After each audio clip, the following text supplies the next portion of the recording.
Hello everyone. Thanks for tuning into Fast English.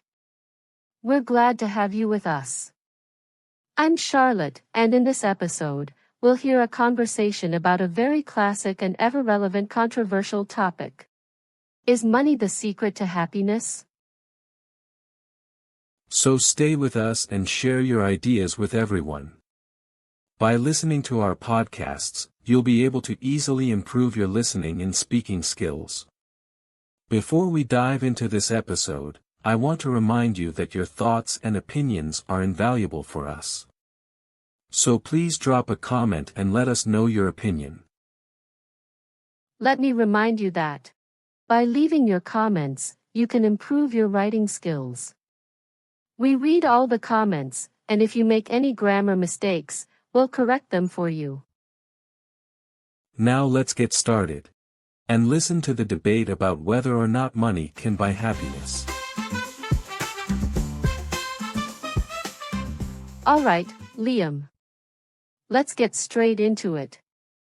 Does money really make people happy? I think it's pretty clear that it doesn't. I mean, look at all the stories we hear about wealthy people who are miserable, despite having everything money can buy. I get your point, Charlotte. But I think you're oversimplifying it. Actually, research suggests that, for most people, larger incomes are associated with greater happiness. And the exception is people who are financially well off but unhappy. That's exactly what I'm trying to say. There are rich people who are unhappy. Of course. But they are not the majority. For most people, larger incomes are associated with greater happiness. But, if you're rich and miserable, more money won't help. For everyone else, more money is associated with higher happiness to somewhat varying degrees. So you mean for most people more money equals to more happiness? Money alone might not guarantee happiness, but it certainly creates opportunities for it.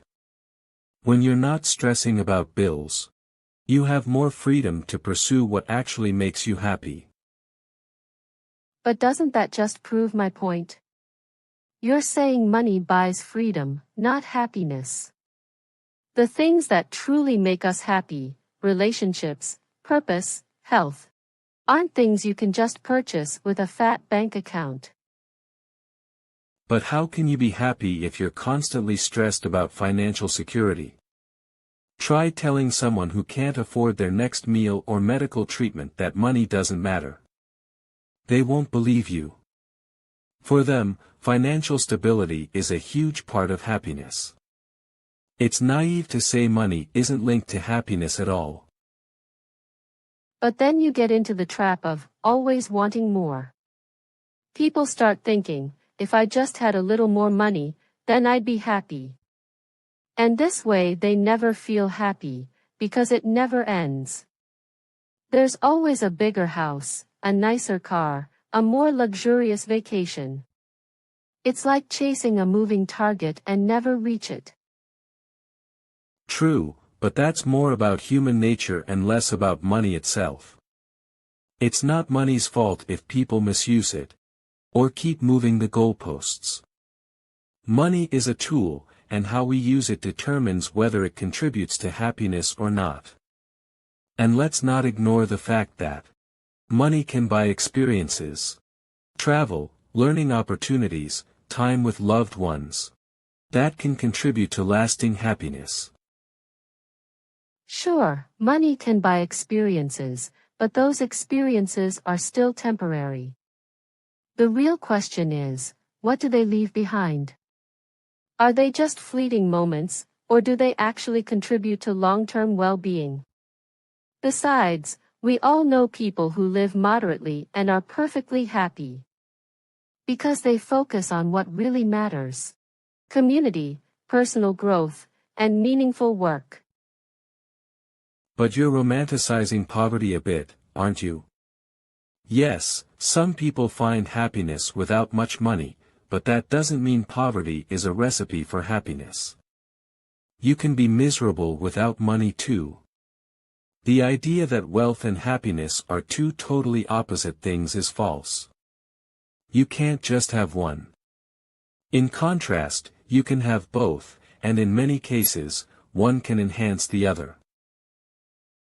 I'm not romanticizing poverty, and I never said poverty is a recipe for happiness.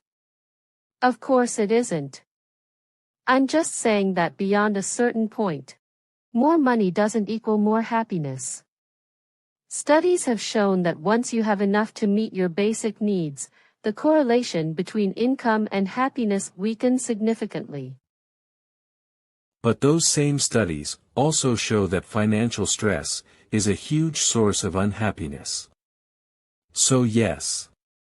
Maybe after a certain point, more money doesn't make you much happier. But the absence of money can definitely make you unhappy. But to find more money, you have to spend something very precious. Your time. Is it worth it? I agree that time is very precious. In fact, time is one of the most valuable resources for achieving happiness. But keep in mind that money can buy time. Time to relax, pursue hobbies, spend with loved ones.